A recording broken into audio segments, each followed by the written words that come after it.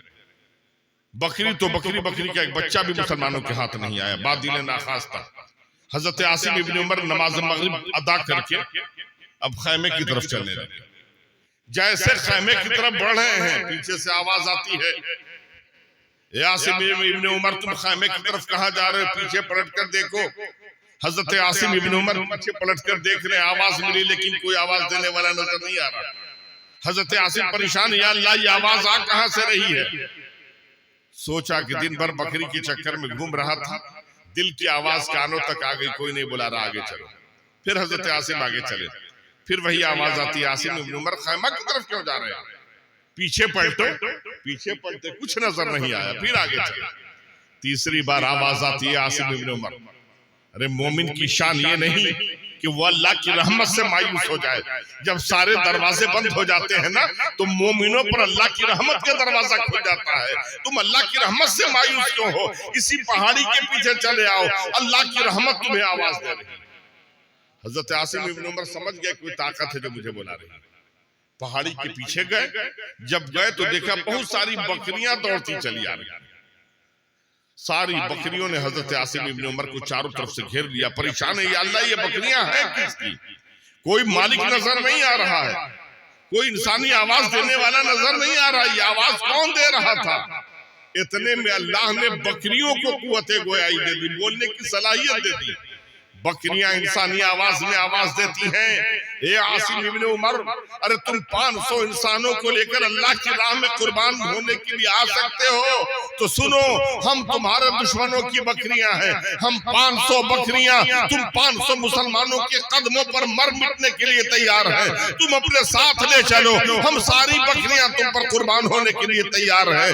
دشت و دشت ہے، دریا بھی نہ چھوڑے ہم نے، بحر ظلمات میں دوڑا دیے گھوڑے ہم نے، یہ ہماری شان ہے۔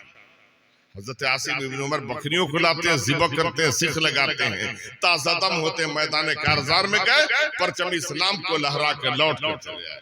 یہ غریب لوگ تھے، اور آج ہم امیر ہیں، دولت مند ہیں، زمین ہے، جائیداد ہے، ایئر کنڈیشن کی سواریاں ہیں، ایئر کنڈیشن کے مکانات ہیں، سب ہے، لیکن سکون ہے، چین ہے، اطمینان ہے۔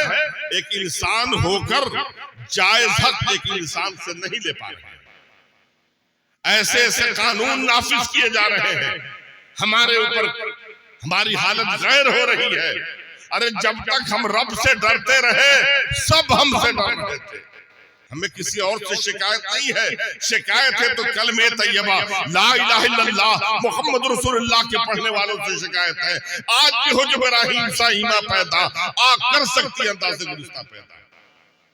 اپنے اندر ہم شان مومنیت پیدا کر لیں، مومن کامل بن جائیں، رب کا فرمان ہے اطیعوا اللہ واطیعوا الرسول لعلکم ترحمون، اللہ اس کے رسول کی اطاعت کرو تب تم پر رحم کیا جائے گا، اللہ اس کے رسول کی پیروی کرو تب تم پر فضل کیا جائے گا، اللہ اس کے رسول کے حکم کے مطابق زندگی کے لمحات کو گزارو تب تم پر نوازشیں کی جائے گی۔ جب تک ہم اللہ اس کے رسول کی اطاعت کرتے رہے زندگی کے ہر موڑ پر کامیاب ہیں۔ لہٰذا نوجوانوں، ضرورت یہ ہے کہ ہم اللہ اس کے رسول کی اطاعت کریں، اللہ اس کے رسول کی پیروی کریں۔ ماؤں، بہنوں، بیٹیوں، شریعت کے مطابق زندگی کے لمحات کو گزاریں، اپنے اخلاق کو، کردار کو، کیریکٹر کو سدھار لو. اور یہ مدرسہ مسجد حضرات گرامی آپس کے معاملات ہو تو ریشم کی طرح نرم، مسئلہ اغیار ہو تو فولاد ہے. معاملہ تو یہ ہے، علامہ اقبال نے کہا تھا کہ آپس کے معاملات ہوں. اگر حضرات گرامی عبداللہ عبد الرحمن کے بیچ کا معاملہ ہے تو مومن کی شان یہ ہونی چاہیے کہ نرم ہو جائے، اس لیے کہ چاہے جو ہو ہمارا بھائی ہی تو ہے. اور جب دوسروں کا معاملہ تب ہمیں وہاں شیر بننا چاہیے، لیکن جہاں شیر بننا ہے وہاں بھیگی بلی کی طرح بھاگتے نظر آتے ہیں. اور جہاں حضرات گرامی ہمیں آپس میں صلح و سپارٹے کی ضرورت ہے وہاں ہم سے بڑا بہادر کوئی پیدا ہی نہیں ہوا. اگر ہم ایک دوسرے کو معاف کر دیں تو حضرات گرامی زندگی کے ہر موڑ پر کامیاب رہیں گے. اگر ہمارے مدارس نہ رہے نا تو ہماری مسجدوں کو بچانے والی کوئی طاقت ہی نہیں رہے گی. مسجدوں کو باقی رکھنا چاہتے ہیں تو مدرسے کا خیال رکھیں. جب وہیں سے تو یہ علماء نکلتے ہیں، وہیں سے تو حفاظ نکلتے ہیں، تو حضرات گرامی جب نکلیں گے نہیں تو امام بنے گا کہاں سے؟ امامت کون کرے گا؟ ہمیں دین کی تبلیغ کون کرے گا؟ دین کی باتیں ہمیں کون بتائے گا؟ تو ہم اس کے لیے نہیں لڑیں. اللہ کے رسول صلی اللہ تعالی وسلم نے ہمیں جو جینے کا طریقہ بتایا ہے، اللہ کے رسول صلی اللہ علیہ وسلم نے فرمایا تم میں سب سے بہتر وہ ہے جو جوڑنے کا کام کیا کرے، توڑنے سے اللہ کے رسول نے منع کیا. لیکن ہم نے تو اپنی زندگی کا محبوب مشغلہ توڑنا بنا دیا ہے. حضرات گرامی توڑنے سے اللہ کے رسول صلی اللہ علیہ وسلم نے منع فرمایا ہے، لیکن ہم نے زندگی کا محبوب مشغلہ توڑنا بنا دیا ہے. ام المومنین حضرت عائشہ، آخری واقعہ گوشے گزار کر دوں.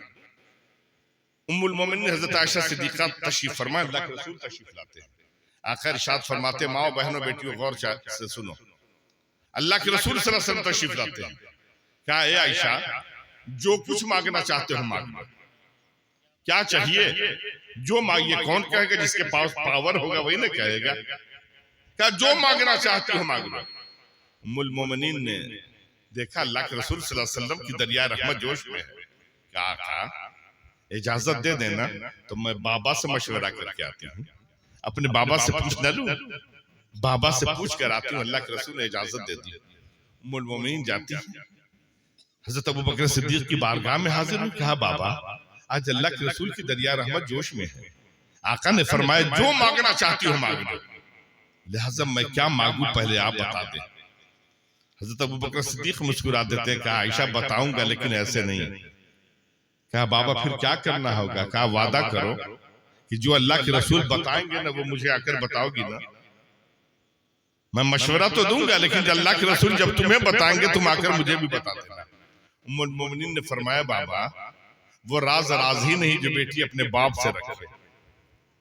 لہٰذا بابا میں بتائیں تو کیا پوچھوں، کیا مانگوں؟ کہا دیکھو عائشہ جب اللہ کے رسول پھر تم سے کہیں نا جو مانگنا چاہو تو مانگ لو تو اتنا کہنا کہ پیارے مصطفیٰ شب معراج میں آپ سے اور آپ کے رب سے ملاقات ہوئی تھی. آپ ملنے گئے تھے تو بہت ساری باتیں آپ اور آپ کے رب کے درمیان ہوئی تھی. ان میں کچھ باتیں راز و نیاز کی بھی تھی. لہٰذا اے اللہ کے رسول ان راز کی باتوں میں سے کوئی ایک راز کی بات مجھے بتا دیجیے. سب نہیں، ایک راز کی بات ہمیں بتا دیجیے، بس یہی چاہتی ہیں. ام المومنین جاتی ہیں. اللہ کے رسول صلی اللہ علیہ وسلم کی دریا رحمت جوش میں. آقا ارشاد فرماتے عائشہ مجھ سے جو مانگنا چاہتی ہوں مانگ لو. ام المومنین نے فرمایا پیارے مصطفیٰ آپ شب معراج میں گئے تھے نا، آپ سے اور آپ کے رب سے راز و نیاز کی باتیں ہوئی تھی نا. میرے آقا میں آپ کی شریک حیات ہوں، میں آپ کی بیوی ہوں، میں آپ کی ہمراز ہوں. حضور ان رازوں میں سے کوئی ایک راز کی بات مجھے تو بتا دیجیے. میرے آقا مسکرا دیتے ہیں. آقا ارشاد فرماتے عائشہ یہ ابو بکر نے تمہیں مشورہ دیا ہے، وہ علم دوست ہے، اس نے علم کو زیادہ پسند کیا. ابو بکر نے تمہیں مشورہ دیا. کہا ام المومنین مسکرا دیتی ہیں. کہا جانتی ہوں میرے اور میرے رب کے درمیان راز و نیاز کی بہت سارے باتیں ہوئی تھی، لیکن ایک بات رب قدیر نے مجھ سے فرمایا کہ پیارے مصطفیٰ صلی اللہ علیہ وسلم اے اللہ کے رسول صلی اللہ علیہ وسلم میں آپ کو ان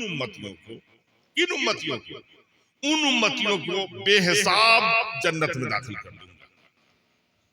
بے حساب ان کی مغفرت کر دوں گا، بغیر حساب و کتاب کے انہیں جنت میں داخل کر دیا جائے گا۔ ام المومنین نے فرمایا کن امتیوں کو؟ کہا وہ لوگ جو کبھی کسی کا دل نہ توڑے ہوں گے، کبھی کسی کا دل نہ دکھائے ہوں گے، کبھی کسی میں درار پیدا نہ کیے ہوں گے، کبھی کسی کو لڑائے نہیں ہوں گے، ہم انہیں بے حساب جنت میں داخل کر دیں گے۔ ام المومنین خوش ہو جاتی، مسکرانے لگتی ہیں۔ کہا اللہ کے رسول صلی اللہ علیہ وسلم میں بابا کو نہ بتا دوں؟ اللہ کے رسول نے اجازت دے دی، ام المومنین جاتی ہیں۔ جاننے کے بعد حضرت ابوبکر صدیق کی بارگاہ میں حاضر، کہا بابا اللہ کے رسول نے بتایا، کہا کیا بتایا جلدی بتاؤ۔ کہ اللہ کے رسول نے فرمایا ہے کہ اللہ کے رسول نے فرمایا کہ رب قدیر نے فرمایا کہ پیارے محبوب ہم آپ کو ان امتیوں کو بے حساب جنت میں داخل کر دیں گے جنہوں نے کبھی کسی کا دل نہ توڑا ہوگا، دل نہیں دکھایا ہوگا، کسی میں نفاق پیدا نہیں کیا ہوگا، کسی کو جان بوجھ کر پریشان نہیں کیا ہوگا، توڑا نہیں ہوگا، تم اسے معاف کر دیں گے۔ مجھنا سننا تھا، حضرت ابوبکر صدیق رونے لگے، آنکھیں برسنے لگے۔ ام المومنین نے فرمایا بابا آپ رو رہے ہیں، یہ تو خوشی کی بات ہے، آپ رو کیوں رہے ہیں؟ ابوبکر صدیق نے ہچکیوں پر قابو پاتے ہوئے کہا عائشہ تم نے آئینہ کا ایک رخ دیکھا ہے، میں دونوں رخ دیکھ رہا ہوں، تم نے سکے کے ایک پہلو کو دیکھا، میں دونوں پہلو کو دیکھا، تم نے اللہ کے رسول سے سنانا کہ ان امتیوں کو بے حساب جنت میں داخل کر دیا جائے گا جنہوں نے کبھی کسی کو توڑا نہیں ہوگا، اور جب توڑنے والا جنہوں نے کسی کا دل نہیں توڑا ہوگا اسے بے حساب جنت میں داخل کر دیا جائے گا۔ اس کا دوسرا پہلو یہ ہے کہ جنہوں نے کسی کا دل دکھایا ہوگا اس کے ساتھ معاملہ کیا ہوگا، جنہوں نے کسی کا دل توڑا ہوگا اس کے ساتھ معاملہ کیا ہوگا۔ اگر یہ جنت میں جائیں گے تو وہ جہنم کی ادھر بنا دیے جائیں گے۔ تو سنو عائشہ میں اس لیے رو رہا ہوں کہ جوڑنے والے کم ہوں گے، توڑنے والا زیادہ۔ لہذا مسلمانوں، نوجوانوں جوڑنے والوں بنو، توڑنے والے نہیں بنو۔ لیکن آج ہم مسلمانوں کی بدنصیبی یہ ہے کہ ہم نے زندگی کا محبوب مشغلہ توڑنا بنا لیا ہے۔ دیکھا امام صاحب کی بڑی عزت ہے، سارے لوگ سلام کر رہے ہیں، سوچا کہ 10 عیب امام صاحب میں نہیں نکالیں گے تو بہترین امام وہی نہیں سکتے۔ حضرات گرامی پکڑ کے شکایت شروع کر دی، امام صاحب نماز پڑھ رہے تھے، داہنا پر آگے کر رہے تھے، بائیں پیچھے کر رہے تھے، امام صاحب ایسے مسکرا رہے تھے، امام صاحب ویسے مسکرا رہے تھے۔ یہ لوگ نہیں دیکھتے کہ امام صاحب کی عزت اگر ہے نا تو سب کے درد کے درما بنے، سب کی حاجت پر ضرورت پر پہنچ رہے ہیں، سب کے کام آ رہے ہیں، بچوں سے پیار کر رہے ہیں، بڑوں کی عزت کر رہے ہیں۔ ان سے زیادہ ہم خلق خدا کی خدمت کریں، ان سے زیادہ عبادت گزار بن جائیں، اس سے زیادہ متقی اور پارسا بن جائیں، لوگ خود بخود ہماری عزت کرنے لگیں گے۔ لیکن آج ہم نے تو یہ سوچ لیا ہے کہ اگر کسی کو جب تک ذلیل نہیں کریں گے ہم عزت والے ہو ہی نہیں سکتے ہیں۔ یہ ہم نے معیار بنا لیا، اپنی سوچ بنا لیا۔ نہیں، ذلیل کر کے ہم ذلیل ہوں گے، عزت والے نہیں ہو سکتے۔ جب عزت دیں گے تو عزت ملے گی۔ وہی بوئیں گے، جو بوئیں گے وہی کاٹیں گے۔ لہٰذا چاہتے ہیں کہ ہم کامیاب و کامران رہیں تو ہم میں سے اپنے اخلاق کو، کردار کو، کیریکٹر کو سدھار لیں، معاف کرنے کی عادت ڈال لیں۔ اگر کسی کو سے ہمیں تکلیف پہنچ گئی ہے تو اللہ کی رضا کی خاطر ہم اسے معاف کر دیں۔ کرو مہربانی تم اہل زمین پر، خدا مہربان ہوگا عرش بری پر۔ ہم اللہ کی رضا کی خاطر یہاں معاف کر دیں گے، اللہ ہمیں وہاں معاف کر دیں گے۔ لہٰذا نوجوانوں یہ عہد کرو کہ انشاءاللہ ہم جوڑنے کا کام شروع کریں، توڑنا بند کر دیں گے۔ اگر کوئی کسی کو یا ہمیں کوئی برا کہہ دیتا ہے تو حضرات گرامی کسی کے برا کہنے سے ہم برے تو ہو نہیں جائیں گے، جو ہیں وہی رہیں گے۔ لہٰذا اسے کہنے دیجئے، جس کے پاس جو ہوتا ہے وہی نہ دیتا ہے، وہ نئی چیز تو نہیں دے گا، اس کے پاس وہی ہے، برائی ہے تو وہ برائی بانٹ رہا ہے، آپ کے پاس اچھائی ہے تو اچھائی بانٹتے ہوئے چلیے۔ اللہ کے رسول صلی اللہ علیہ وسلم کے راستے میں جب کانٹے بچھائے گئے، اللہ کے رسول نے فرمایا کہ صحابہ اٹھاتے چلے جاؤ، تم بھی اگر کانٹوں کو بچھاؤ گے پوری دنیا کانٹے سے بھر جائے گی، لہٰذا تم کانٹوں کو اٹھاتے چلو، پھول بچھاتے چلو، راستہ خود بخود ہموار ہوتا چلا۔ لہٰذا نوجوانوں عہد کرو کہ ہم آپس میں اتفاق و اتحاد کے ساتھ زندگی کے لمحات کو گزاریں گے، اور آپس کے معاملات ہوں تو ریشم کی طرح نرم اور مسئلہ اغیار ہو تو فولاد ہے مومن۔ پروردگار عالم ہمیں اور آپ سب کو نیک عمل کی توفیق مرحمت فرمائے. اتنا ضرور کریں کہ جب کھائیں حلال کھائیں، جب بولیں سچ بولیں، آپس میں اتفاق و اتحاد کے ساتھ زندگی کے لمحات کو گزاریں، اور ایک دوسرے کے درد کا درما بنے، ایک دوسرے کے زخم کا مرہم بنے. ایک پڑوسی اپنے پڑوسی کے حق کو ادا کرتا ہوا نظر آئے. ہماری پیشانی کو سجدہ کے لیے تڑپ رہی ہے، عشق رسول کے ساتھ رب کی بارگاہ میں جھکاتے ہوئے چلیں. نماز کی پابندی کریں، مسجدوں کو آباد کریں، اللہ ہمارے گھروں کو آباد کرے گا. مسجدوں کو بھرے، اللہ ہمارے گھروں کو بھرے گا.